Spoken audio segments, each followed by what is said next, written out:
হবে। 12 ফেব্রুয়ারি ত্রয়োদশ জাতীয় নির্বাচনে আমাদের কোন চেষ্টা ত্রুটি যেন না থাকে।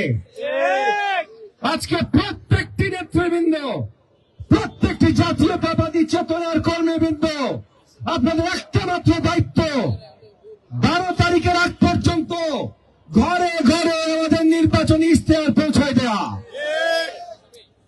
এই নির্বাচনে শুধু দুইটা শক্তি আছে, বাংলাদেশপন্থী জাতীয়তাবাদী শক্তি যেটার নেতৃত্বে আছেন জনাব তারেক রহমান, আর উল্টা দিকে আছে উগ্রপন্থী গণতান্ত্রিক শক্তি যেটা পরিচালনা করছে জামাতে ইসলাম।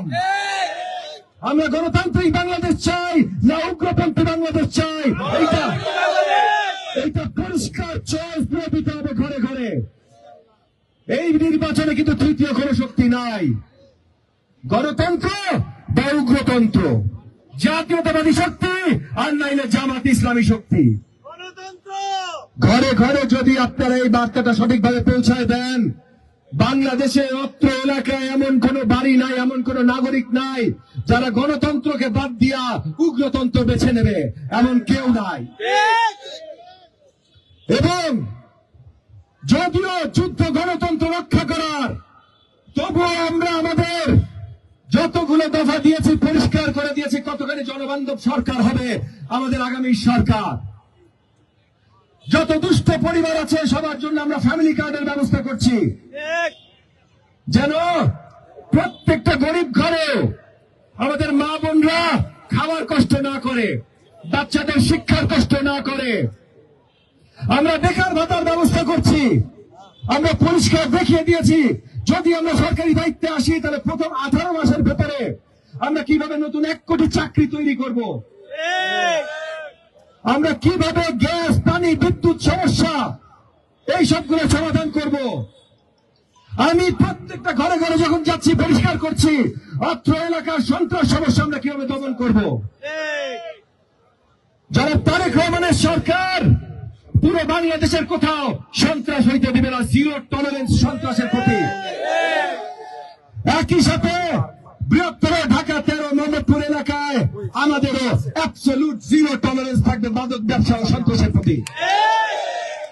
এই এলাকায় কোন চাঁদাবাজি হবে না, এই এলাকায় কোন জমি দখল হবে না, এই এলাকায় কোন মাদক সন্ত্রাস হবে না। সবকিছুই কিন্তু জাতির জন্য, নাগরিকদের জন্য, এলাকাবাসীদের জন্য আমরাই করব। কারা করবে? ধানের শীষ করবে। কারা করবে? ধানের শীষ। তাই একটা মাত্র স্লোগান, 12 তারিখ সারাদিন, 12 তারিখ সারাদিন একমাত্র ধানের শীষের ভোটই আমাদের গণতান্ত্রিক অপশন। এই এলাকার উন্নয়নের জন্য, দেশের উন্নয়নের জন্য, নাগরিক উন্নয়নের জন্য। এবং আজকে এই প্রচারণার প্রথম দিনে এই মঞ্চে দাঁড়িয়ে আমাদের মহান ত্যাগী নেতা বেগম খালেদা জিয়ার শোকের দোয়া মাহফিলে দাঁড়িয়ে আমি আপনাদের কাছে প্রতিজ্ঞা করছি, আমি যতদিন আপনাদের মাঝে আছি ততদিন কোন সন্ত্রাসবাজি, চাঁদাবাজি, মাদক ব্যবসাকে আমি একটু আগায় যাইতে দিবে না। তাদের বন্ধ করে যা কিছু করবো, কোন প্রশ্রয় পাবে না।